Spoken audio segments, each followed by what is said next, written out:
Tata Motors limited. सो दोस्तों आज के दिन की बात करें तो टाटा मोटर्स आपको काफ़ी ज़्यादा फोकस में देखने को मिल रही थी। फोकस में रहने का सबसे बड़ा रीज़न जीएसटी रिफॉर्म है। आप सभी को पता होना चाहिए कि आज के दिन का जो डेट था 22 सितंबर, वो इफेक्टिव डेट था किस चीज़ का, जीएसटी 2.0 का। यानी कि पहले जो जीएसटी लगते थे उसको आज के दिन से सभी कंपनीज कम कर देंगी। पहले जिस पे 18% की जीएसटी थी उसको 12% तक कर दिया जाएगा, 12% वाला 5% पे, 28 वाला 18 पे। तो ये सारी चीज़ें हमें देखने को आज से मिलने वाली हैं। अब काफ़ी सारी कंपनी पे जीएसटी बढ़ने भी वाला है, काफ़ी सारी कंपनी पे नहीं, मतलब कंपनी के जो प्रोडक्ट्स हैं उस पर, लाइक अगर हम बात करें लग्जरी गुड्स के बारे में, टोबैको के बारे में, या फिर हम बात कर सकते हैं बेवरेजेस के बारे में।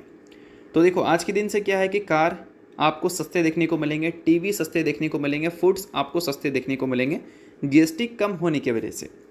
अब इन सारी चीज़ों की वजह से टाटा मोटर्स फोकस में इसलिए भी है क्योंकि टाटा मोटर्स पिछले कुछ टाइम से लगातार एक डिसअपॉइंटिंग नंबर रिपोर्ट कर रही है अपने क्वार्टरली रिजल्ट में। इसका पूरा असर कंपनी के टोटल फाइनेंशियल ईयर के नंबर में भी देखने को मिल रहा है, जिसमें रेवेन्यू ग्रोथ सिंगल डिजिट में रह रहे हैं और प्रॉफिट ग्रोथ तो नेगेटिव में है। बट अभी के टाइम पे क्या है कि जीएसटी कम होने की वजह से लगभग 1,40,000 तक का डिस्काउंट टाटा मोटर्स के कार में तो हमें देखने को मिल ही रहा है, बट साथ में नवरात्रि ऑफर भी टाटा मोटर्स ने दे रखा है, जिस वजह से डिस्काउंट हमें अप टू 2 लाख देखने को मिले हैं। यानी कि 2 लाख तक का डिस्काउंट हमें इनके कुछ कार्स में देखने को मिल रहे हैं। लाइक अगर हम बात करें नेक्सॉन की, सफारी की, हैरियर की, या फिर पंच, या फिर हम बात कर सकते हैं अल्ट्रोस की। तो ये सारी चीज़ें आपको नोट करनी है।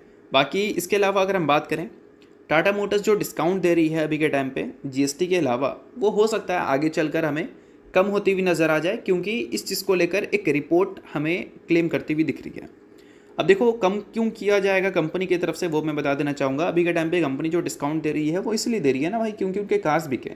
अब जीएसटी का डिस्काउंट, उनका डिस्काउंट दोनों मिल जाएगा तो ज़्यादा डिस्काउंट हो जाएगा, लोग ज़्यादा परचेस करना प्रेफर करेंगे और इस वजह से डिमांड इंक्रीज़ हो सकती है। और डिमांड जब इंक्रीज़ होगा तो उस केस में क्या है कि इनके जो डिस्काउंट है उसको वो हो सकता है कि श्रिंक कर दे। यानी कि अगर मान लो ये 45,000 का डिस्काउंट दे रहे हैं तो हो सकता है इसको 30,000 पे ले आएँ या फिर 20,000 पे ले आएँ। तो उस केस में क्या है, कंपनी कम खर्च करेगी और कंपनी के पास पैसा ज़्यादा बचेगा।